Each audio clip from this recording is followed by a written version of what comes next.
It's a cold night, you're laying in your tent, shivering in your sleeping bag because all you packed was warm weather clothes. This was the 7th grade Monterey trip, and I have to say I was very unprepared for this trip. My thought process was beach trip, warm weather clothes. But the thing I've learned about tea trips is that they never quite go as planned.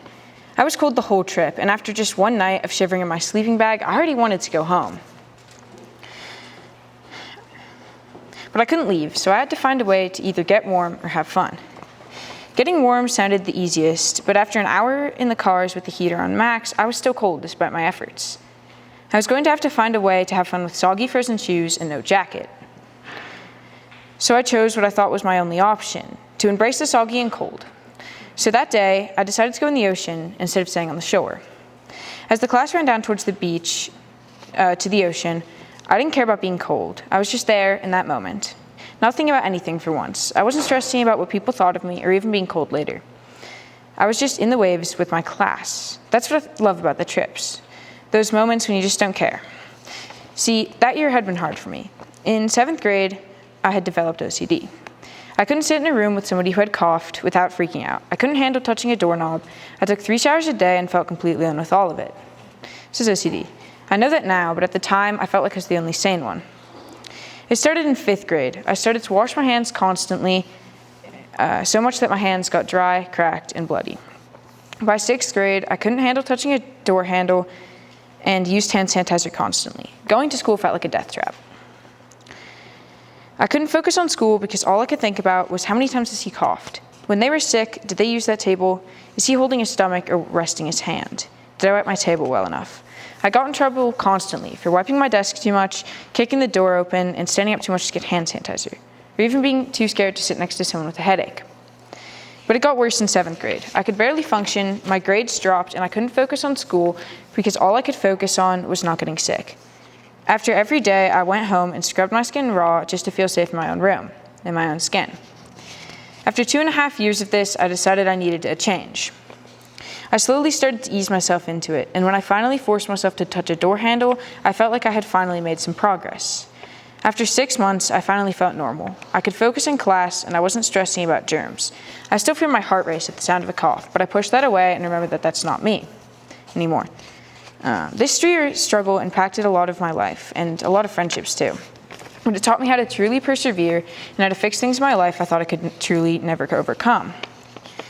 I think part of the reason I overcame this was the trips. Sleeping in a tent with 4 people was bad enough. But the horror stories of trips where people got norovirus terrified me to go on the trips. So when out in the field, I realized I couldn't constantly use hand sanitizer and I couldn't wash my hands as much. I had to give up the obsessive cleanliness, and through that, I realized I didn't need to do all of what I was doing. And that helped me overcome it. In 6th grade, I wholeheartedly believed that I was invincible. Unfortunately for me, I learned that the hard way. It was an ordinary day at recess when I found a particularly climbable tree, but instead of climbing it like a normal person, I chose to bounce up and down. So I found the bounciest branch I could and sat on it, bouncing up and down. This went well for the first 3 days, but then my luck ran out. So I was bouncing up and down on my usual branch, talking to one of my friends, when the branch snapped. Suddenly, I was falling towards the ground, but worse, the broken branch smacked me in the chin.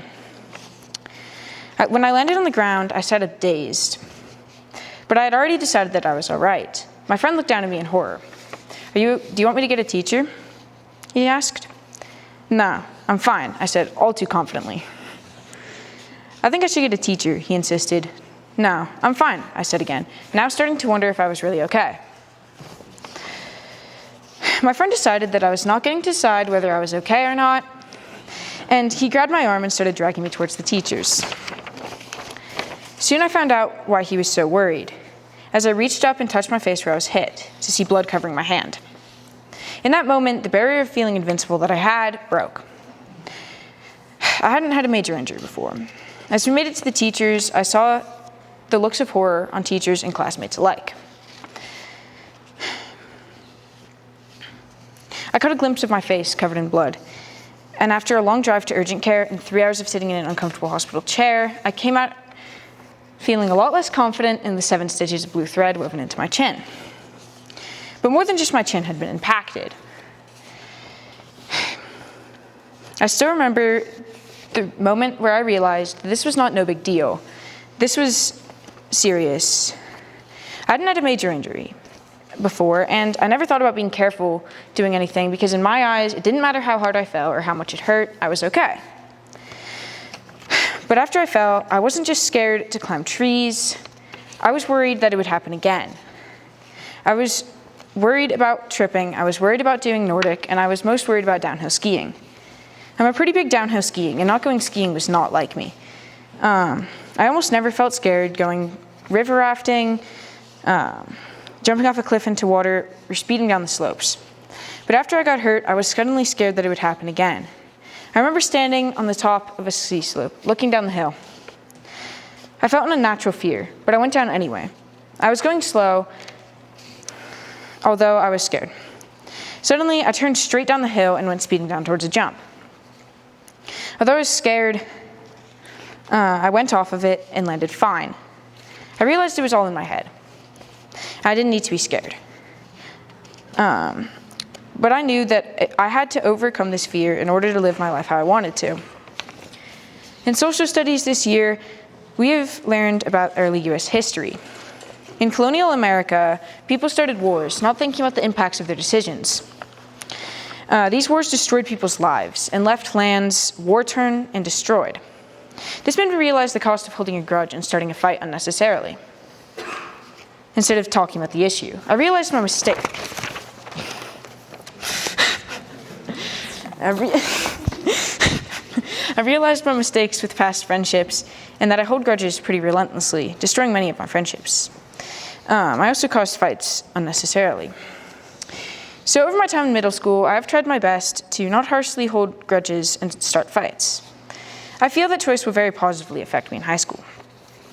I've played a lot of sports, and out of all of the sports I've done, Nordic has definitely been the hardest, combining focus, form, and cardio.